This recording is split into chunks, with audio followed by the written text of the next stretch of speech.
2001 में, पहले बता चुका हूँ, 2001 में जब कमेटी में से ये 2 मेंबर निकाल दिए, उसके बाद 2 मेंबर उसमें कम से कम 12-14 वर्ष तक रहे, उसके बाद उनको हटाया।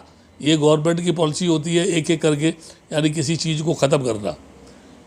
2001 के बाद 2005, 2007, 2009, 2015 तक निरंतर ये आंदोलन चला। ऐसा नहीं है कि ये ख़त्म हो गया हो। ये वहाँ से लेकर के बाबा साहब की जो जन्मभूमि है मऊ छावनी से दिल्ली तक, बोट दिल्ली के जो है सब जो कॉन्स्टिट्यूशन क्लब है वहाँ तक एक यात्रा निकाली। 2011-2009 में चैत्यभूमि से लेकर के महाड़ के तालाब तक 2 बार यात्रा निकाली। 15 में यहाँ बहुत विशाल कार्यक्रम हुआ था अम्बेडकर भवन दिल्ली में। एक यहाँ मंच लगाया था, कहाँ, जंतर मंतर पर।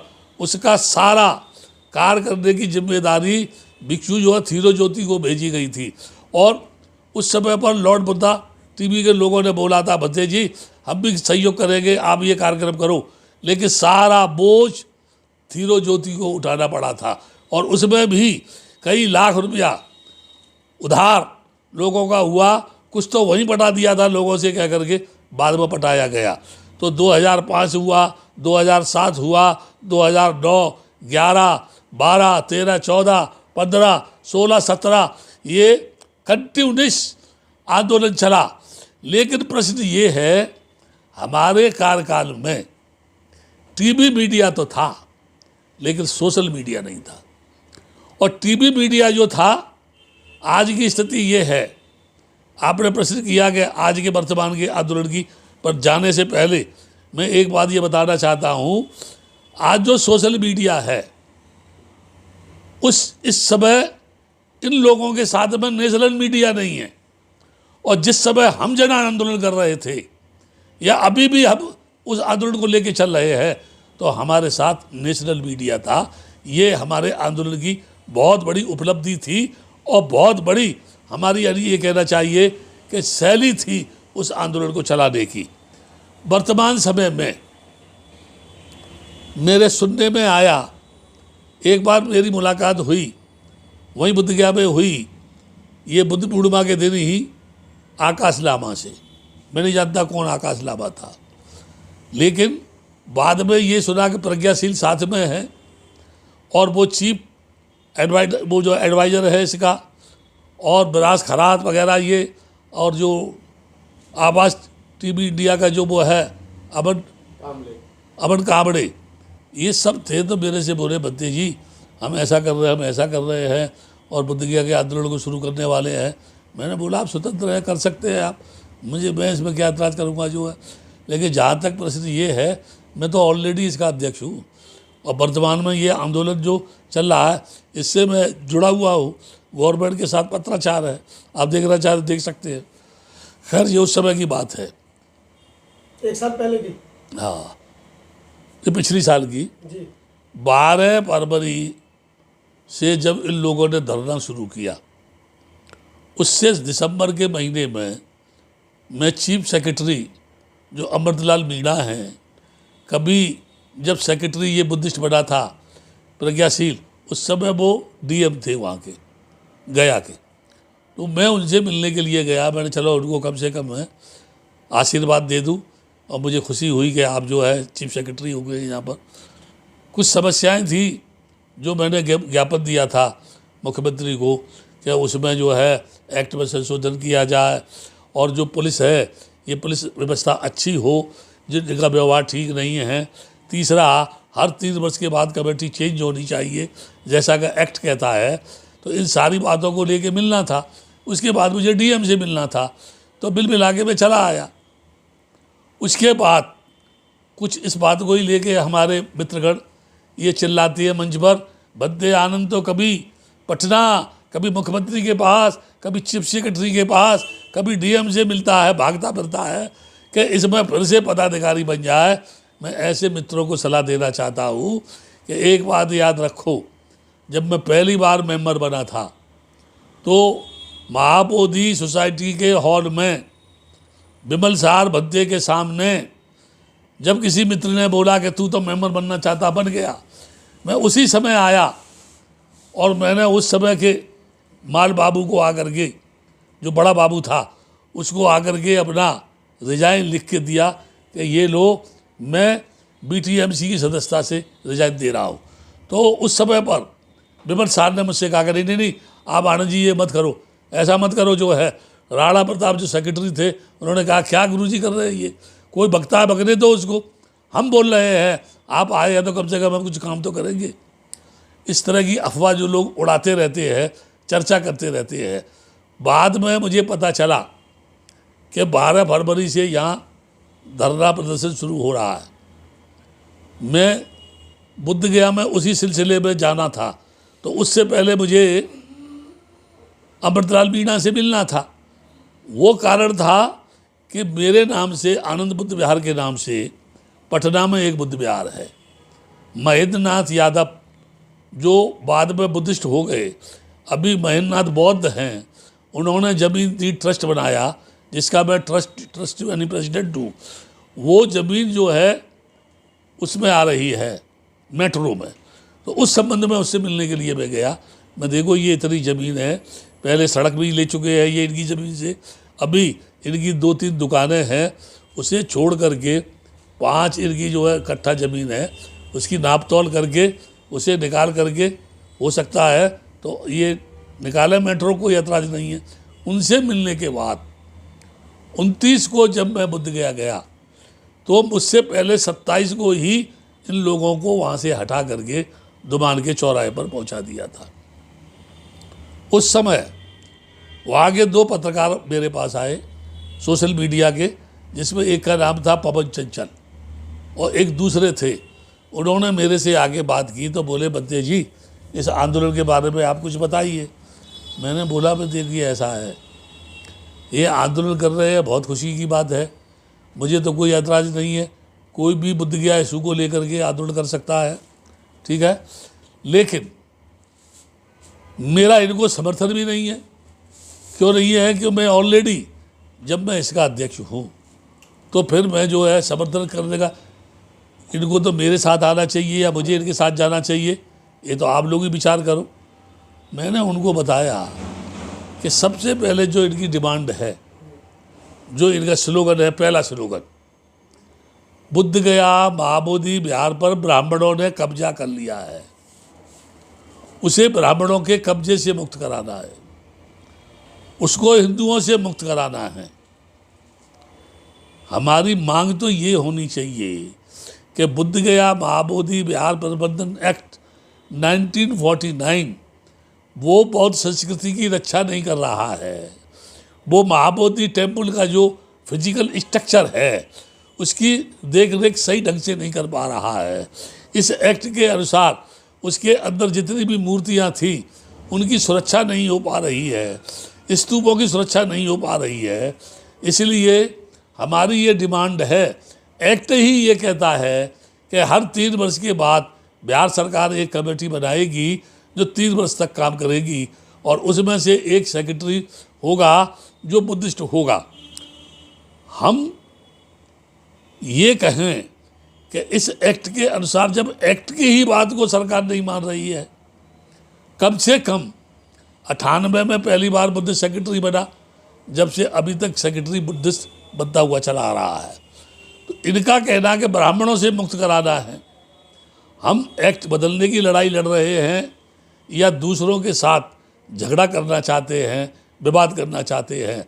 इससे ये हो रहा है कि एक तरफ ये ब्राह्मणों को या हिंदुओं को असभ्यता के भाषाओं को इस्तेमाल करके संबोधित करेंगे, तो वही दूसरी तरफ उनमें आक्रोश पैदा होगा के खिलाफ वो लामबंद होंगे, जो इधर लोगों को जोड़ेंगे वो उधर लोगों को जोड़ेंगे और सफलता उनको ज़्यादा मिलनी है। क्यों मिलनी है? कि भारत में अभी बौद्धों की इतनी संख्या नहीं है कि किसी भी स्टेट की सरकार को वो गिरा दें या किसी भी स्टेट में सरकार को बना दें। मैं यहाँ ये इसलिए बोल रहा हूँ कि आंदोलन जो होता है आंदोलन के अंदर वो जो बात हम कर रहे हैं, आज़ादी के आंदोलन में और इस आंदोलन में जमीन आसमां का अंतर है। वो हमारी देश की आज़ादी की लड़ाई थी, हमारे देश को गुलामी से मुक्त कराना था, उसमें कुर्बान होने की बात आ रही थी, मर मिटने की बात आ रही थी, उसमें लोग खड़े खड़े ही मर जाना चाहते थे। भगत सिंह ने बम डाला, चंद्रशेखर ने सल्फ गोली मारी, कितने लोग उसमें मारे गए। लेकिन ये तो एक्ट बदलने की बात है। एक्ट बदलने में इस तरह की उग्र भाषा को इस्तेमाल करना और लोगों के बीच में इस तरह से यानी लोगों का संबोधन करना जैसे हम एक बहुत बड़ा विवाद खड़ा करने के लिए देश में जा रहे हैं, और इससे क्या दूसरे लोग भड़केंगे और वो लोग सुसंगठित हो जाएंगे। इसलिए मैंने उनको बोला कि आंदोलन करने वालों की भाषा पर लगाम होनी चाहिए, इनका मकसद एक्ट बदलने से होना चाहिए, इनकी बात सरकार से होनी चाहिए, इनकी बात कानूनी दायरे में होनी चाहिए, इनकी बात नैतिकता के दायरे में होनी चाहिए, इनकी बात वैधानिक दृष्टि से होनी चाहिए, इनको नेताओं से मिलना चाहिए, विरोध पक्ष के लोगों से भी मिलना चाहिए, कभी कभी मंत्रियों से भी मिलनी चाहिए, समय समय पर अपनी मीटिंग रखनी चाहिए, समय समय पर अपनी चर्चा भी करनी चाहिए। लेकिन कंटिन्यूस ये धरना जो चल रहा है, इसमें मेरी दृष्टि में जो कमियां हैं वो मैं कमियां बता रहा हूं। पहली बात तो ये है, आंदोलन हमने चलाया और हम चला रहे अभी भी। हम ये बता चुके हैं कि हमारे ज़माने में सोशल मीडिया नहीं था। इस समय सोशल मीडिया पर खबर आते ही आग की तरह से पूरे देश भर में फैल गई कि महाबोधि मंदिर पर ब्राह्मणों ने कब्जा कर लिया, चलो उसे मुक्त कराना है, हिंदू घुस गए हैं, उन्हें वहाँ से भगाना है। लोगों को लगा ये जो बोल रहे हैं सही है, और इन्होंने एक बात और बोली, हम पहले आंदोलन की तरह से भागेंगे नहीं, हम पहले के आंदोलन की तरह से धोखा नहीं देंगे, हम तो आंदोलन में आर पार की लड़ाई लड़ेंगे। लोगों को ये लगा पहले वाला आंदोलन समाप्त हो गया, लेकिन आज भी जो लोग आंदोलन से जुड़े हुए हैं उन्हें मालूम है कि आंदोलन बुद्ध गया का कभी समाप्त नहीं हुआ। हाँ, झूठ बोल करके इन्होंने लोगों में ये भावना पैदा की कि वो आंदोलन तो ख़त्म हो गया, वो लोग तो भाग गए, अब हम लोग आर पार की लड़ाई लड़ेंगे। यहाँ मैं ये इसलिए बात बोल रहा हूँ कि जब हम लड़ रहे थे हमने कभी कोई अपना अकाउंट नंबर नहीं दिया था, क्योंकि उस समय सोशल मीडिया भी नहीं था। दूसरी चीज़ ये, हमने कभी लोगों से ये नहीं कहा कि पैसा दो, दान दो। हमारा कहना तो ये था, बद्दे लोगों की जो कमेटी थी, बुद्ध गया महाबोधि बिहार मुक्ति आंदोलन समिति, वही लोग रसीद लेके जाते थे, जो कुछ लाते थे वो उसी में खर्च कर देते थे, और आप बता देते थे कि इतना आया, इतना खर्च हो गया।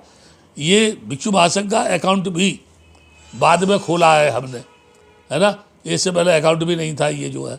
तो मैं ये बता रहा था यहाँ, पहले तो ये, अगर इनको all India forum, all India Buddhist forum जो लड़ रहा है, ऑल इंडिया फोरम कहाँ से आ गया, ये बुद्धिस्ट फोरम कहाँ से आ गया है? भिक्षु संघ है, भिक्षु महासंघ है।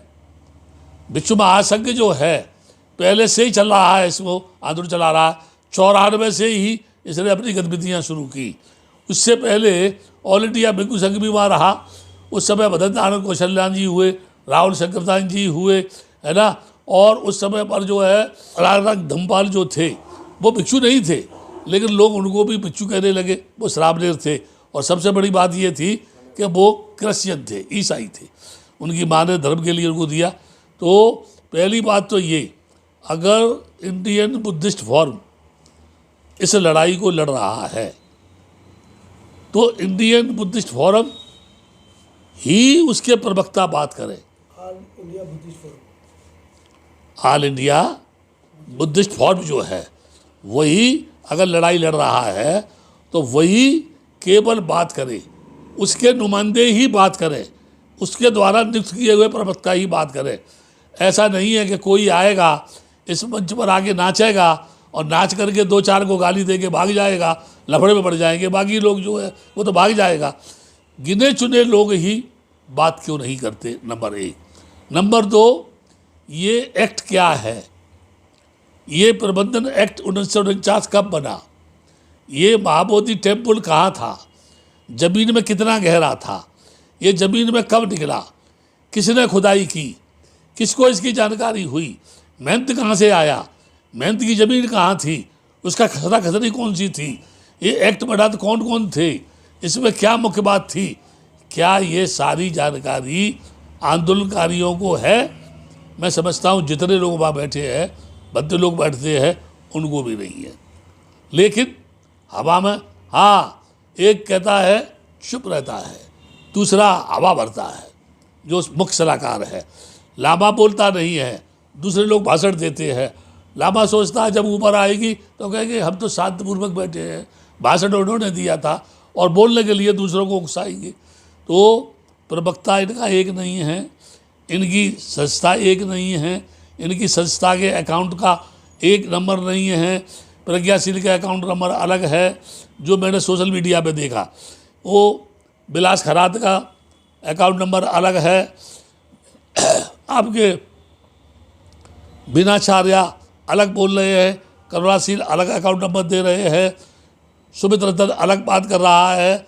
इस तरह से देखा जाए तो इनके जो लीडर है वो अलग अलग लीडर है, और अलग अलग लोग जो है पूरे देश भर में काम कर रहे हैं कि बुद्ध गया के लिए पैसा दो।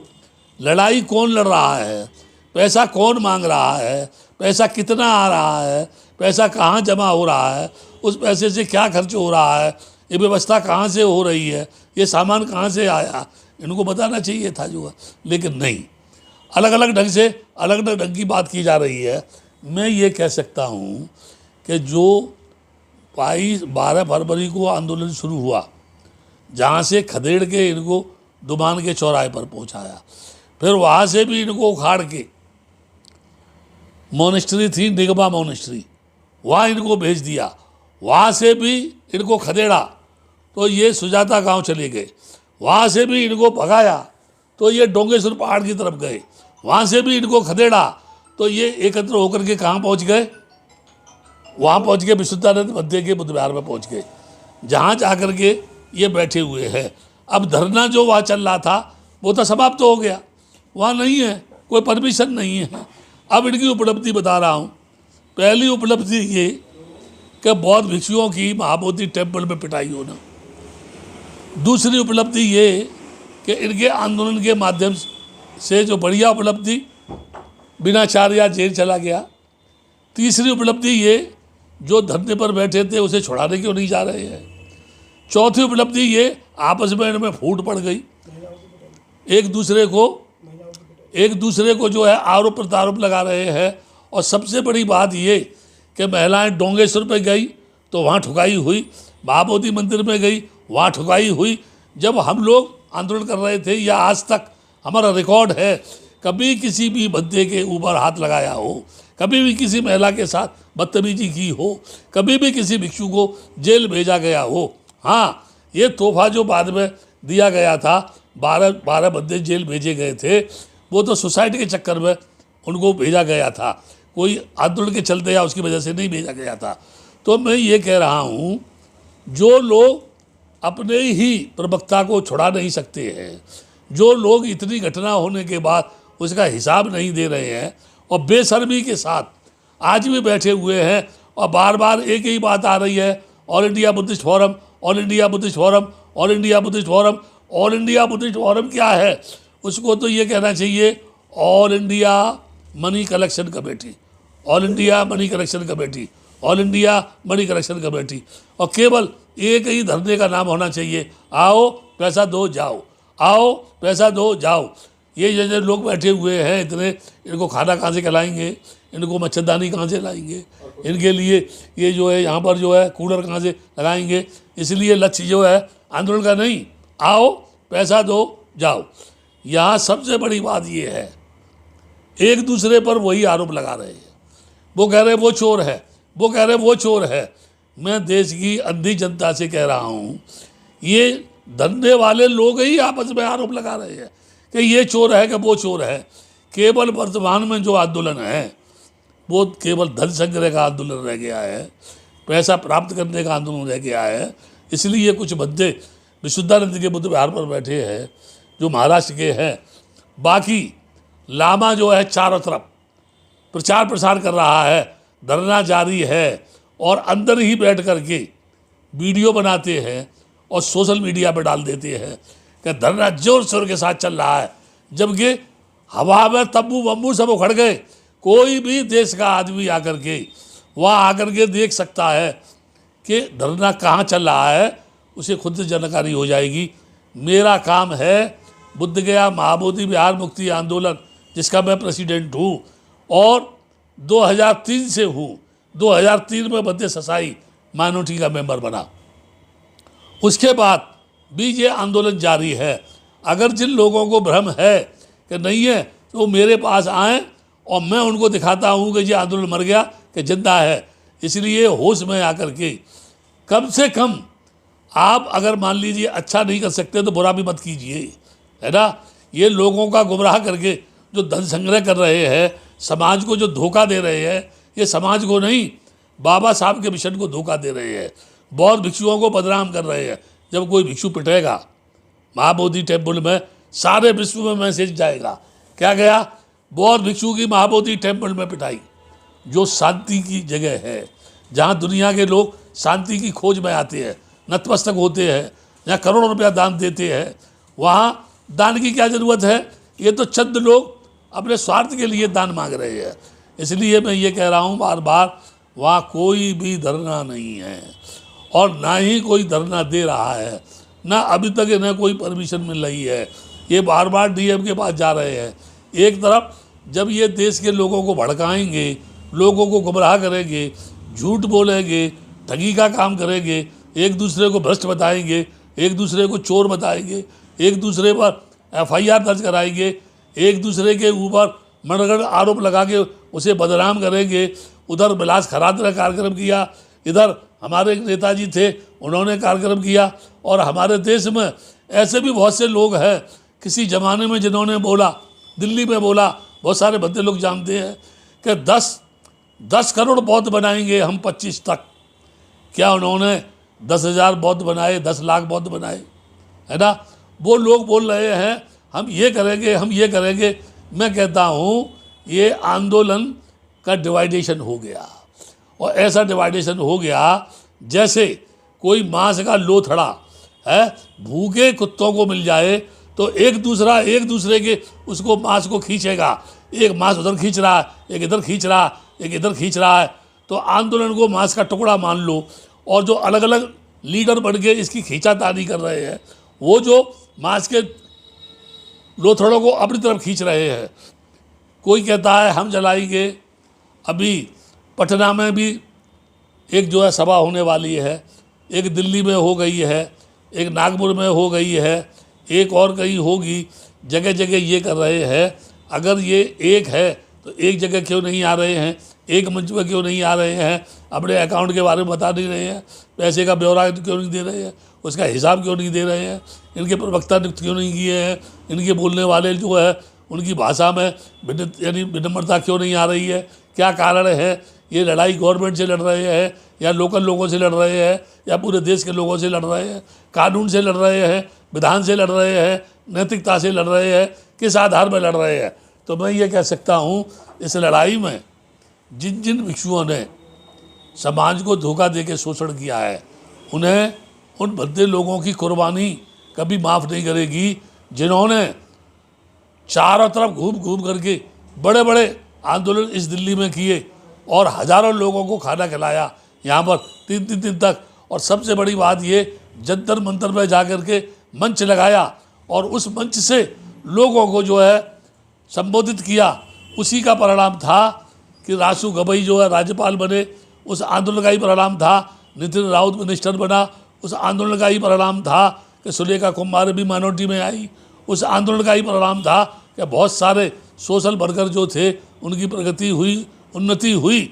और उसी आंदोलन का परिणाम था कि आज तक भी भारत सरकार ये जानती है कि पूर्व से आंदोलनरत जो भी भत्ते थे या है, उनके कार्यकाल में कभी भी किसी साइकिल तक को पंचर नहीं किया गया, किसी के साथ कोई मारपीट नहीं हुई, किसी को कोई लूट खसोट नहीं की।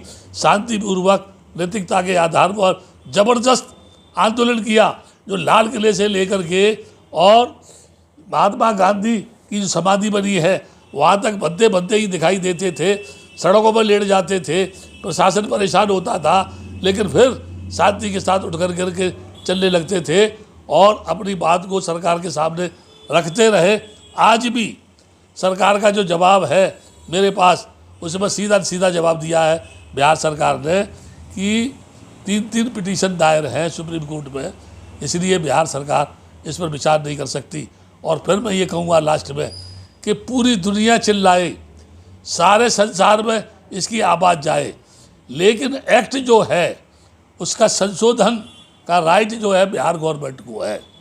और अगर यहाँ हम कोई बात करते हैं तो उसमें एक आड़े बात आती है, अगर हमने कानून में संशोधन किया तो हिंदू और बौद्धों में बहुत ज़बरदस्त संकट छिड़ जाएगा, इसलिए ऐसा करने में हम असमर्थ हैं। लेकिन शांति के साथ हम शासन प्रशासन के साथ बैठ कर के चर्चा करें तो जब सेक्रेटरी बुद्धिस्ट बन सकता है, बिच्छू प्रभारी बुद्धिस्ट बन सकता है, वहाँ अधीक्षक जो है बिच्छू बन सकता है, और इतनी बड़ी बुद्ध जयंती के अवसर पर जो व्यवस्था वहाँ की मैनेजमेंट कमेटी करती है, ये सब हो सकता है अगर हम सुसंगठित होकर के नैतिकता के आधार पर संवैधानिक विचारधारा को लेके चलें तो वो दिन दूर नहीं कि हम इसमें सफल होंगे। ये मैं वादा करता हूँ कि ये हम सफल होंगे। जो लोग कुछ भी करें, कितने भी ये इस तरह की बातें करें, अफवाह फैलाएं या लोगों को टुकड़ों में बांटें, इनको सफलता नहीं मिलेगी, क्योंकि इनके मन में खोट है। इनके जीवन का लक्ष्य एक्ट बदलने से नहीं, केवल धन प्राप्त करने से है, जिसे आज भी ये जारी किए हुए हैं। अगर जारी नहीं किए हुए हैं तो जब आंदोलन ख़त्म हो गया फिर ये सोशल मीडिया पर अपनी बातों के माध्यम से पैसा प्राप्त करने की बात क्यों कर रहे हैं। आप सबका मंगल हो, आप सब सुखी रहे, और आपके सुखी मंगल की भावना करते हुए मैं अपनी बात समाप्त करता हूँ।